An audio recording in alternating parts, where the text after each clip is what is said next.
Hi guys, आज के video में हम एसबीआई क्लर्क के ऊपर बात करने वाले हैं। मुझे एसबीआई क्लरिकल को लेकर इतने सारे कमेंट्स थे, मैसेजेस थे कि मैं प्री प्लस मेंस पूरा एक आपको शेड्यूल बता दूं कैसा क्या रह सकता है। हालांकि अभी नोटिफिकेशन आया नहीं है, लेकिन नोटिफिकेशन जब भी आएगा आप समझ लो उसके 1 महीने बाद आपका प्रीलिम्स होगा और उसके 1 महीने के बाद आपका मेंस शेड्यूल होगा।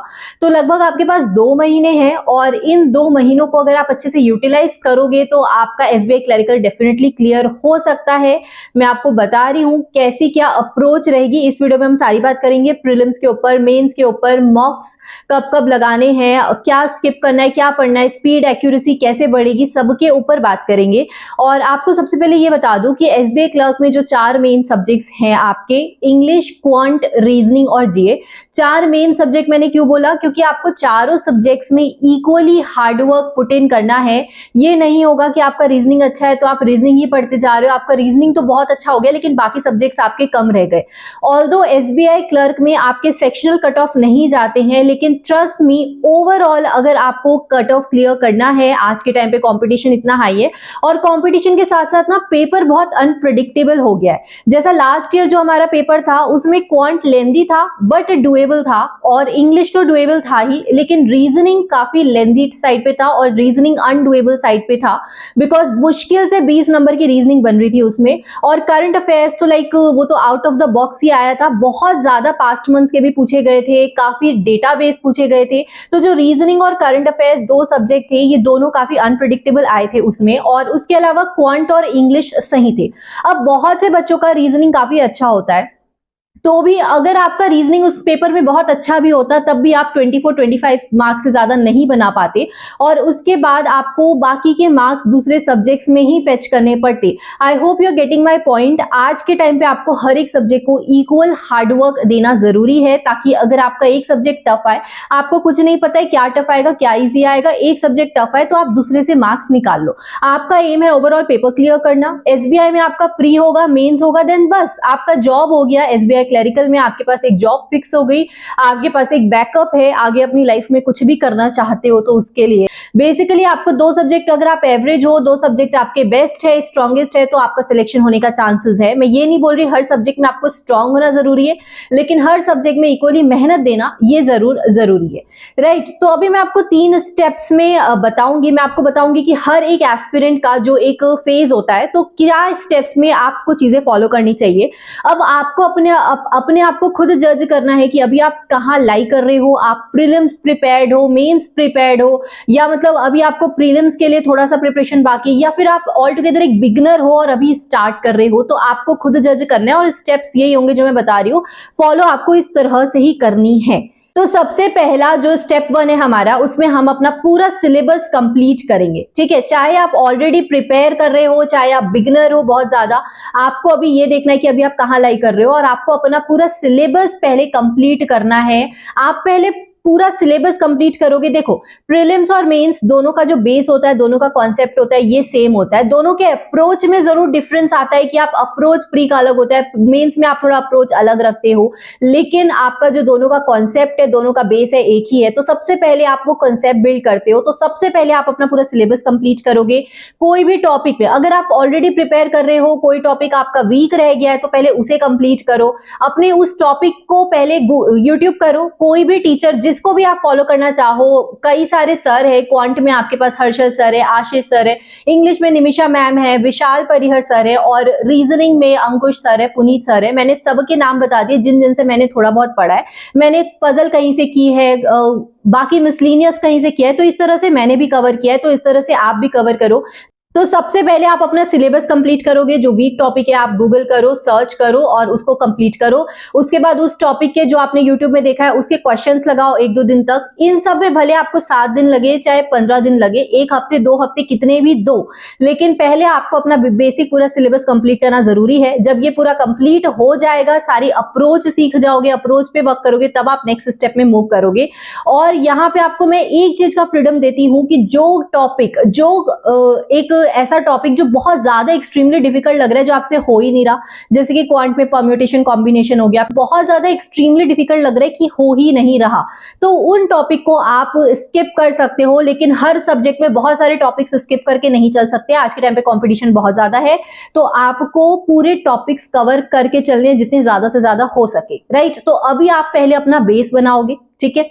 स्टेप 1 हो गया आपका, यहाँ पे आप 1 हफ्ता 2 हफ्ता दोगे, उससे ज्यादा नहीं। आपको 15 दिन में चीजें ये करनी पड़ेंगी खत्म, तभी आप आगे फिर प्रीलिम्स मेंस के ऊपर प्रिपेयर करोगे। अभी ज्यादा टाइम नहीं है अपने पास ये सीजन में।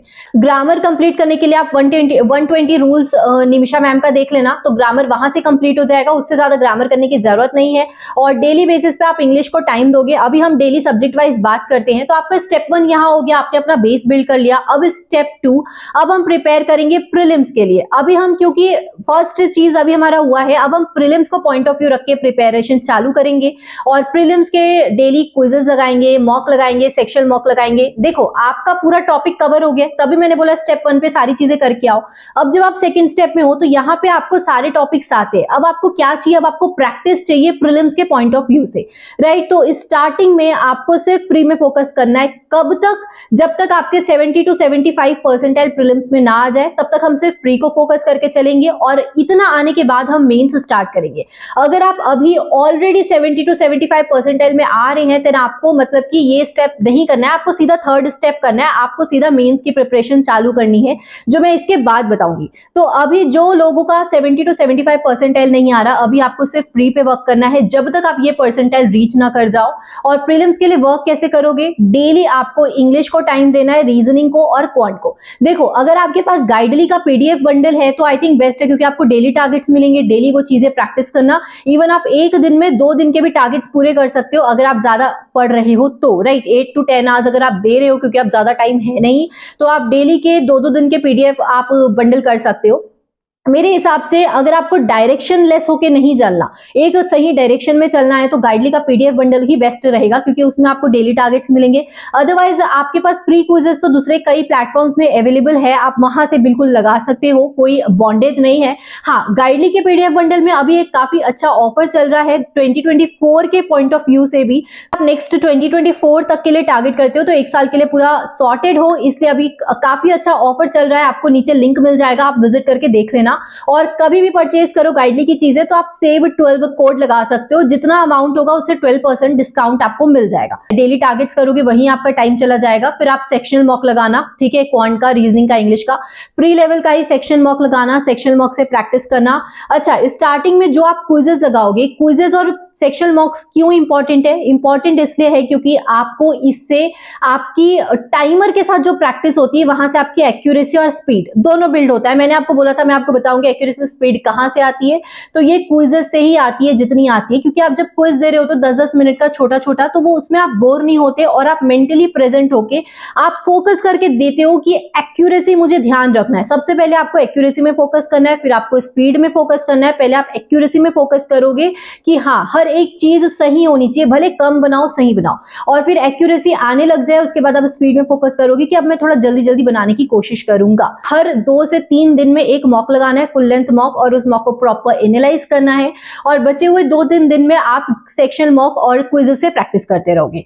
तो ये अभी आपको करते चलना है, जब तक आप 70 to 75 परसेंटाइल में नहीं आ जाते। जब आप 70 to 75 परसेंटाइल में पहुंच गए, तब आपका स्टेप 3 स्टार्ट होगा, और उसमें आपको मेंस के लिए प्रिपरेशन चालू कर देनी है। देखो मैंने आपको बोला था, आपका कॉन्सेप्ट ऑलरेडी बिल्ड हो गया स्टेप 1 में, आप प्री के लिए रेडी हो पार्शियली। अब आप मेंस का जब चालू करोगे, जब आप मेंस लेवल की चीजें लगाओगे, आपका माइंड ऑटोमेटिकली काफी इवॉल्व होगा, और वो माइंड इवॉल्व होगा, क्वेश्चंस आप अच्छे लेवल के लगाने लगोगे, तो आपका जो प्री का 75 से लेकर 85 to 90 परसेंटाइल जो आपको पहुंचना होगा, वो आप अपने आप विद प्रैक्टिस धीरे धीरे पहुंच जाओगे।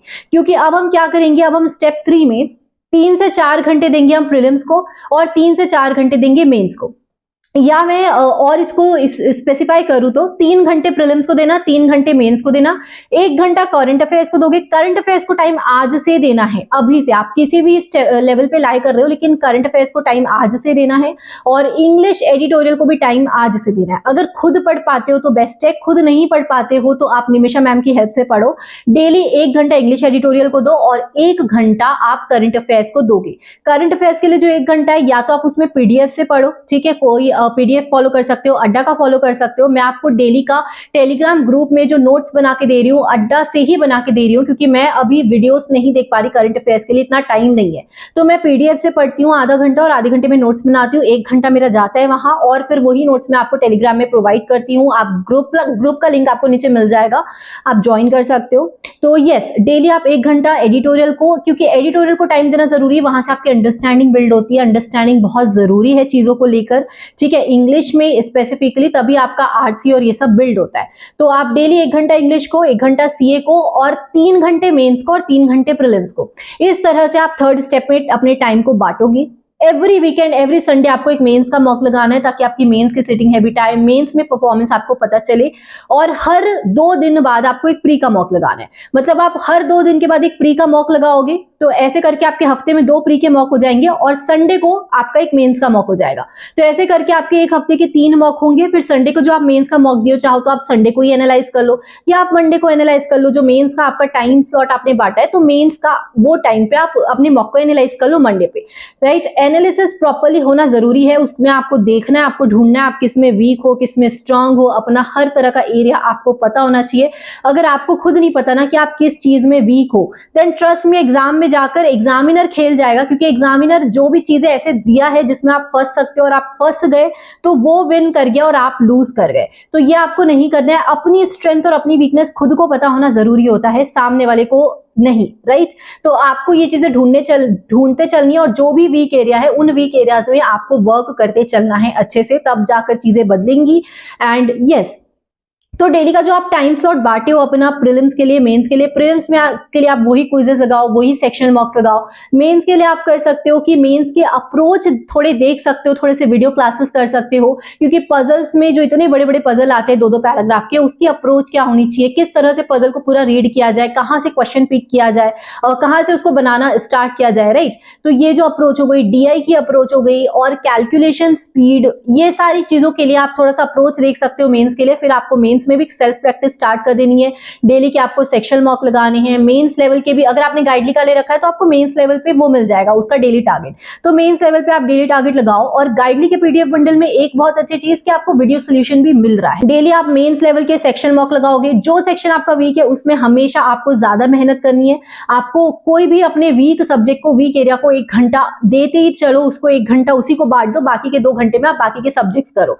इस तरह से आपको चीजें बैलेंस करते चलनी है। तो आप प्रीलिम्स कर रहे हो, मेंस कर रहे हो, मेंस की चीजें हाई लेवल पे पढ़ रहे हो, फिर आप मेंस के मॉक लगा रहे हो, बीच बीच में प्री के मॉक लगा रहे हो, प्री में खुद को जज करो। तो ऐसा करते करते आपका पूरा, जब आपका एग्जाम होगा, एग्जाम तक आपको यही सारी चीजें एंड तक करती रहनी है। जितनी प्रैक्टिस प्रैक्टिस प्रैक्टिस, बहुत सारी प्रैक्टिस करनी है।